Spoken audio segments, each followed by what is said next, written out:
"You've made a serious mistake," he hissed. "The project has been approved and contracted. Construction resumes tomorrow. You're too late." Maya smiled, the kind of smile that made Gerald take an involuntary step back. "Funny thing about that," she said quietly. "While we've been in this meeting, county inspectors have been serving cease and desist orders at the construction site. Turns out they take endangered species violations very seriously." The color drained from Gerald's face. "This isn't over," he warned. "You're right about that," Maya agreed. "It's just beginning." As Gerald pushed through the doors, Maya turned to the crowd of neighbors, no longer strangers but allies united by a common cause. "Phase 1 complete," she announced. "Now for Phase 2. Oak Ridge Estates, where yesterday crews were busily rerouting a natural waterway, today sits silent as county officials post stop-work orders." The TV reporter's voice carried across Maya's living room, where a dozen neighbors had gathered to watch the evening news. The camera panned across the abandoned construction equipment, then cut to Environmental Protection Officer Diane Martins. "We've identified multiple violations, including failure to obtain waterway modification permits and potential endangered species habitat destruction. These are serious infractions that carry significant penalties." The reporter continued. "Residents claim HOA President Gerald Peterson pushed the project through without proper notification or permits, and they're raising questions about his connection to a development company that recently purchased adjacent land." The screen showed Maya standing by the damaged creek bank. "This isn't just about saving a beautiful natural feature," she explained on camera. "It's about preventing flooding, protecting wildlife, and ensuring HOA governance serves all residents, not private interests." The segment ended with aerial footage comparing the blocked creek section to the still-flowing portions. For Channel 7 News, I'm Lisa Hernandez. Julia muted the TV. "Holy cow, they actually listened." "Local news loves HOA disputes," Walter chuckled. "But this is just the beginning of Phase 2. Gerald's already mobilizing." Right on cue, Maya's phone rang with news from Margaret. Gerald had called an emergency board meeting for 7 a.m. tomorrow, deliberately timed when most working residents couldn't attend. "He's proposing a compromise," Margaret reported. "Underground piping with a small decorative pond feature as compensation. He's in full damage control mode." Maya smiled. "Perfect. That means our pressure is working." Her dining room had evolved into a full-fledged command center. On one wall hung their action plan, meticulously crafted over countless late nights. 1. *** legal track ***. Environmental attorney Emma Goldstein was preparing cease and desist documents. The HOA bylaws explicitly state that all expenditures over $50,000 require membership notification, she'd explained. "You have them dead to rights on procedural grounds alone." 2. *** regulatory track ***. County officials were now investigating not just the creek violation, but Gerald's failure to disclose his conflict of interest in board documents, a potential state law violation. 3. *** community track ***. Their petition for a special election had garnered signatures from 83 of 120 households, well above the 60% required by bylaws. 4. *** media track ***. Beyond local news, regional environmental groups had picked up the story, bringing wider attention to the issue. 5. *** alternative plan track ***. A team led by Bill Hancock and environmental engineer Priya Patel had developed comprehensive plans to restore the creek while adding subtle improvements to prevent erosion, all properly permitted and at half the cost of Gerald's pipe scheme. Maya surveyed the hive of activity as neighbors worked different aspects of the plan. The Rodriguez children sorted through historical photographs of the creek for a presentation. Walter coached nervous residents on public speaking for the upcoming county hearing. The Patels coordinated meal deliveries to keep the volunteers fueled. Finally, Maya outlined their governance reforms: transparent decision-making, regular community forums, strict conflict of interest policies, and participatory budgeting for common areas. Today's vote isn't just about a creek, she concluded. It's about what kind of community we want to be. One controlled by hidden agendas, or one where every voice matters. One that pays over natural beauty for short-term gain, or one that protects what makes Oak Ridge special for generations to come. When the votes were tallied, the results weren't even close. Gerald Peterson was removed from the board by a margin of 103 to 17. Two of his allied board members were similarly ousted. The Comprehensive Creek Restoration Plan passed with 97% approval, and Maya, who had never aspired to HOA leadership, was elected president alongside a diverse board representing every section of the neighborhood. Gerald didn't stay for the results. As the rain intensified, he was seen driving away. The vote SAAE sign already prepared for his lawn. 6 months later. Maya knelt by the creek's edge, carefully planting native irises alongside a group of neighborhood children. The water burbled clear and strong over natural stone formations that both beautified and controlled its flow. Ms. Maya, look! 6-year-old Zach Rodriguez pointed excitedly at a bright blue flash darting over the water. That's a kingfisher, Maya explained. They've returned because the creek is healthy again. The transformation went far beyond the waterway. Where fence lines had once divided properties into isolated kingdoms, residents had created subtle pathways connecting backyards to the restored creek. Weekend maintenance had evolved into community events with potluck lunches and impromptu music sessions. The HOA itself was unrecognizable. Meetings that once drew 6 board retirees now attracted dozens of engaged residents. Decisions were made transparently, with active debate and genuine consensus building. When issues arose, neighbors sought solutions together rather than filing anonymous complaints. As the planting session wound down, Julia approached with a tablet in hand. "Have you seen this?" she asked, showing Maya a local real estate listing. The Henderson place just sold for $50,000 above asking. The listing specifically highlighted access to the award-winning Oak Ridge Creek nature area. The County Environmental Protection Office had indeed recognized their restoration project with a Watershed Stewardship Award. 3 neighboring HOAs had already sent representatives to learn from their model. You know what's truly ironic? Julia continued. Gerald was obsessed with property values. But since we restored the creek and reformed the HOA, home prices have increased more than any comparable neighborhood in the county. Turns out people really value natural features and transparent community governance. Maya smiled as she watched children splashing in the shallows, seniors sketching the scenery from comfortable benches, and neighbors greeting each other by name across what had once been battle lines. Sometimes you have to fight for what matters, she said, and sometimes when you do, you discover that what truly matters is much bigger than you initially thought. Overhead, the kingfisher dove again, catching a minnow in the clear water that once more flowed freely through the heart of a community that had found its own flow together. As if to punctuate the moment, Walter appeared with an envelope in hand. "You won't believe this," he said, his voice caught between amusement and disbelief. "Remember Gerald's development company? They've rebranded their project as Creek View Eco Villas and are advertising proximity to our restored waterway as their main selling point." The 3 neighbors burst into laughter that carried across the water, joined by the creek's eternal song, the sound of nature and community in perfect harmony. The Oak Ridge Estates Community Center hadn't seen this many residents in one place since the building opened.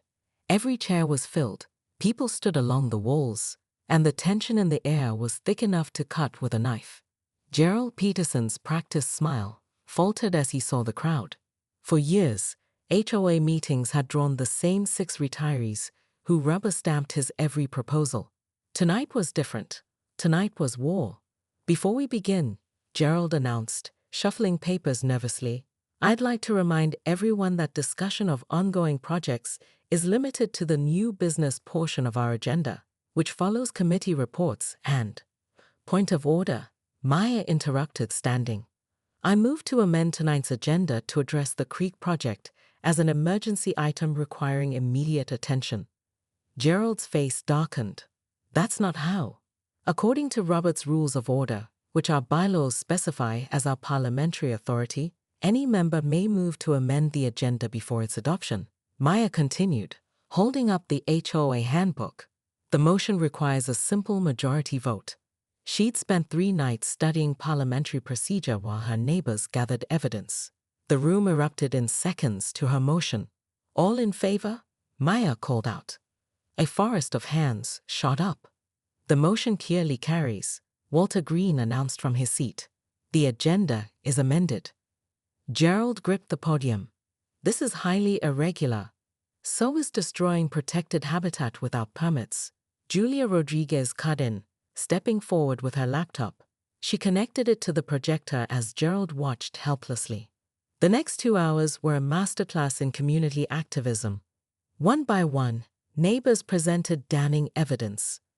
Julia displayed time-lapse imagery showing how the creek had prevented flooding during 3 major storms, with simulations of what would happen with underground piping. Water doesn't just disappear, Mr. Peterson, she explained. It goes somewhere. With your plan, that somewhere is our basements. The Patels presented a wildlife inventory, dozens of species that depended on the creek, including the protected salamanders the county had mentioned. Bill Hancock detailed the substandard materials being used, the kind of cheap piping that fails in freeze-thaw cycles. We'll be dealing with sinkholes within 5 years. Maya noted that the HOA had spent $175,000 on the project without the required membership notification for expenditures over $50,000. Gerald's responses grew increasingly desperate. These are emotional attachments to an aesthetic feature, he insisted. The board has a fiduciary duty to protect property values from environmental hazards.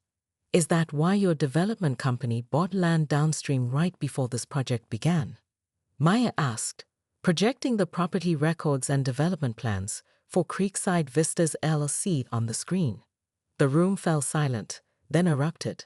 This is a clear conflict of interest, Walter shouted, rising from his seat with surprising agility for his 78 years. You're using our HOA fees to increase the value of your commercial property. Gerald's face flushed crimson. This meeting is adjourned, he shouted over the uproar, banging his gavel repeatedly. This has become completely unproductive. As he hurried toward the exit with 2 loyal board members in tow, he paused near Maya. I need everything you have on waterway modification permits, Maya said, trying to keep her voice steady despite having been on hold with the county environmental office for 23 minutes. Her dining room had transformed into a war room. Laptops, documents, and half-empty coffee cups covered every surface. 3 days into her investigation, and the wall behind her was already plastered with evidence. HOA bylaws with key sections highlighted, photographs of the creek dating back decades, printouts of environmental regulations. Ma'am, modifying a natural waterway without proper permits is a Class B violation, the county official finally explained, especially considering that creek is designated as protected habitat for spotted salamanders. Maya's pen paused mid-note. Spotted salamanders. Are you certain? Absolutely. There's been a conservation monitoring program there since 2016.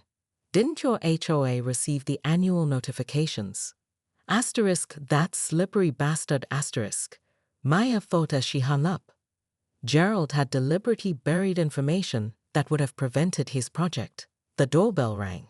Julia Rodriguez stood on the porch, clutching a laptop. You need to see this, Julia said, stepping inside. Sam and I were up all night searching property records. She opened her computer to reveal a business filing for Creekside Vistas LLC, with Gerald Peterson listed as principal owner. The company had purchased 5 acres adjacent to Oak Ridge Estates just 3 months ago. Look at the development proposal, Julia said, clicking to another document. Luxury condos with unobstructed valley views. Those views are only unobstructed if the creek is gone. Maya's phone buzzed with a text from Walter Green. Asterisk, found something. Coming over. Bring the former treasurer asterisk. An hour later, Walter spread faded photographs across Maya's kitchen island. his professor's voice steady, despite his obvious anger. "These are from when I first moved here in '87, he explained. "The creek isn't just pretty, it's functional.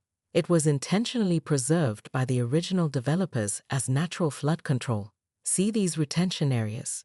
They're designed to prevent exactly the kind of property damage Gerald claims he's protecting us from." Margaret Chen, the former HOA treasurer who'd resigned abruptly 2 months ago, examined the photos. "That explains why Gerald was so desperate to push this through when I questioned the $175,000 expenditure. He claimed it was routine maintenance that didn't require membership notification." "What made you resign?" Maya asked. Margaret's eyes narrowed. "When I demanded proper documentation, board meeting minutes mysteriously disappeared. That night, I found my car tires slashed." A heavy silence fell over the room. "We're not just fighting an overzealous HOA president," Walter said quietly. "We're fighting corruption." Later that night, Maya launched a private neighborhood forum called Save Our Creek. She expected perhaps a dozen responses. By morning, 73 households had joined. Comments flooded in. Asterisk, "The creek saved our homes during the '08 floods." Asterisk. Asterisk, "My kids learned to identify birds there."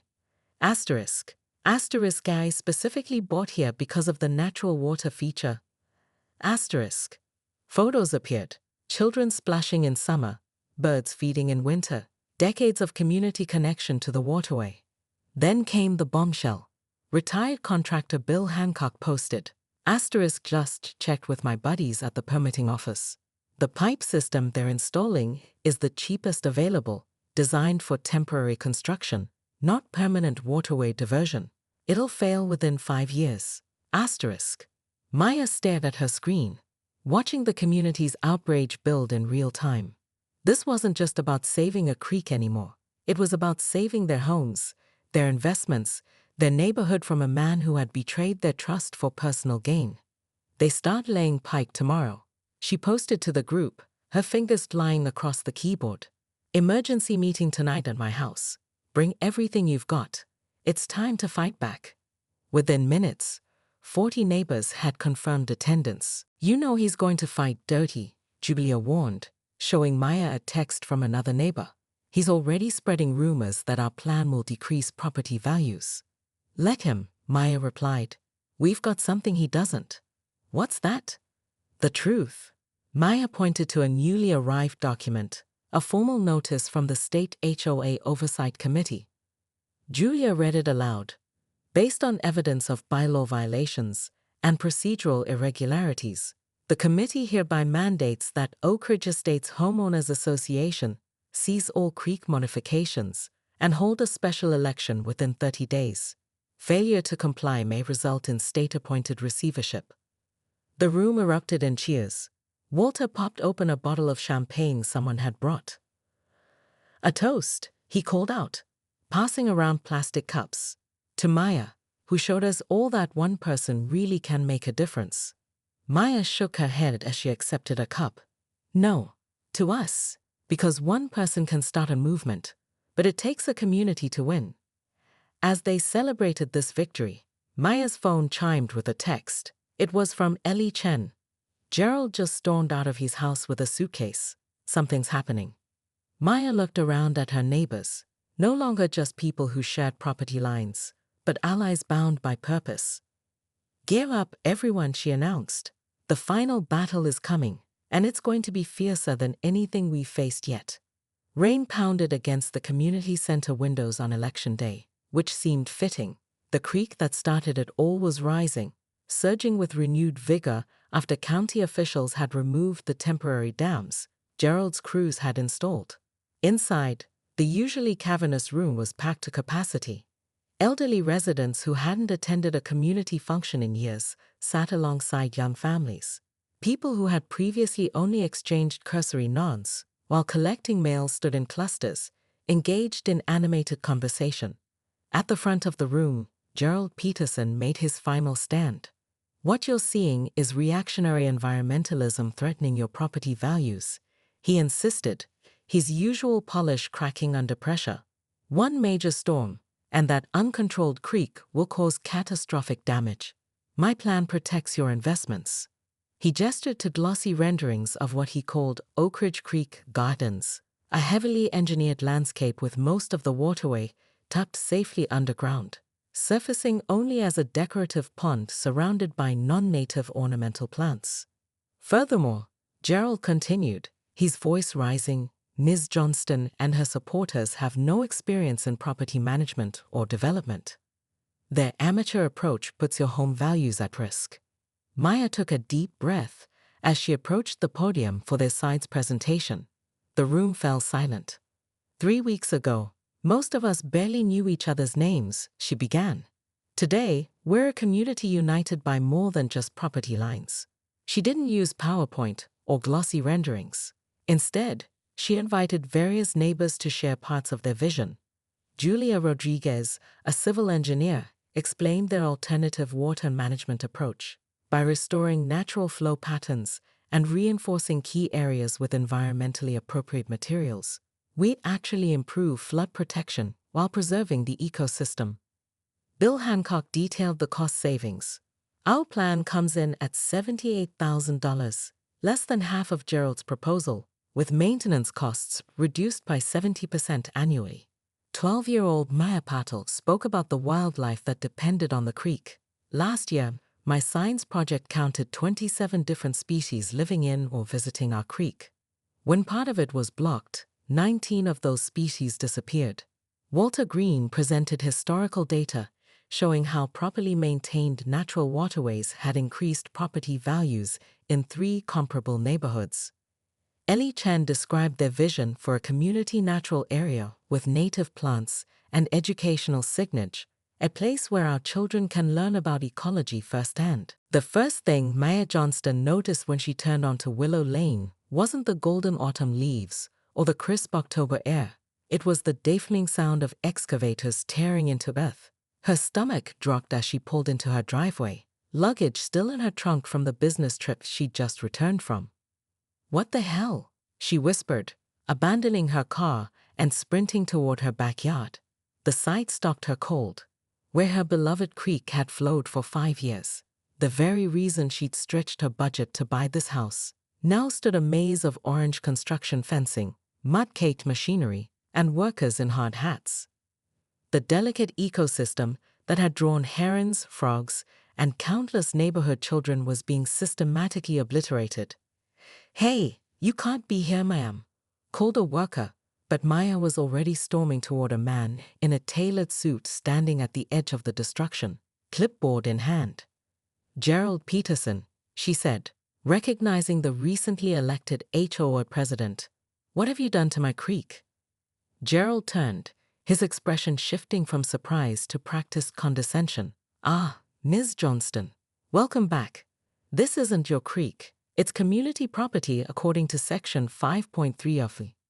That creek has been flowing through these properties for 100 years. Maya cut in, her voice trembling with rage and shock. There are wood ducks nesting downstream. The Parker kids study water samples for their science fair projects. You can't just. The board unanimously approved this improvement project, Gerald interrupted, checking his gold watch impatiently. The creek is an unsightly liability. One heavy rain, and we're looking at property damage, insurance claims, reduced home values. Maya noticed neighbors emerging from their homes, drawn by the commotion. There was no notification, no community meeting. Gerald's smile was thin and cold. Notice was posted on the community board at the mailbox center, perhaps if you attended meetings instead of. He glanced pointedly at her luggage, gallivanting around. You'd have been informed. This requires environmental permits. Maya countered, her background in environmental science flaring like a warning beacon. County approval. Impact studies. Gerald stepped closer, lowering his voice. The HOA has complete authority over all external property modifications. It's in the bylaws you signed. The decision is final, and frankly, Ms. Johnston, your emotional attachment to a drainage ditch is clouding your judgment about what's best for Oak Ridge Estates. As Gerald strutted away toward his Mercedes, Maya turned to see Ellie Chen, her elderly neighbor, standing at the edge of her yard in visible distress. That creek kept my garden alive during the drought last summer, Ellie said quietly. He didn't tell any of us this was happening. One by one, neighbors were gathering at the construction perimeter. The Rodriguez family, whose children played at the creek bend, retired Professor Walter Green, who birdwatched there daily, the newlywed Patels who'd been drawn to the neighborhood by its natural beauty. Maya looked at their faces, confused, angry, betrayed, and felt something crystallize within her. This wasn't just about a creek anymore. Gerald thinks he can bulldoze over us because we're just individuals, she said, loud enough for the growing crowd to hear. But what happens when we stand together?